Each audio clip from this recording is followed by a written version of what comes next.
Hello అందరికీ welcome back to my channel. ఎప్పుడైనా chicken కర్రీని ఇలా ట్రై చేశారా? లేదంటే వెంటనే ట్రై చేయండి. థిక్ గ్రేవీ వస్తుంది. చపాతీకి అయితే బెస్ట్ కాంబినేషన్ ఈ చికెన్ కర్రీ.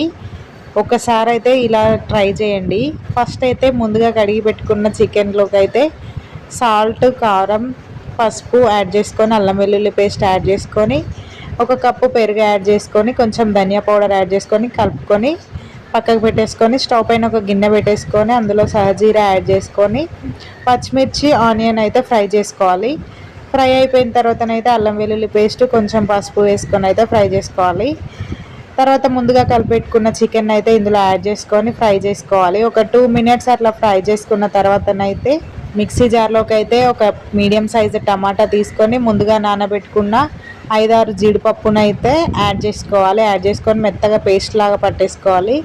ఇప్పుడు మనమైతే చికెన్ ఫ్రై అయిపోయిన తర్వాతనైతే చికెన్లోనైతే ఈ పేస్ట్ని అయితే యాడ్ చేసుకొని, తగినన్ని వాటర్ అయితే వేసుకొని, కన్సిస్టెన్సీ చూసుకొని మనమైతే క్యాప్ పెట్టేసుకొని చికెన్ని మొత్తం బాయిల్ కానివ్వాలి. చికెన్ మొత్తం ఉడికిపోయిన తర్వాతనైతే మనం కొత్తిమీర వేసుకొని సర్వ్ చేసుకోవడమే.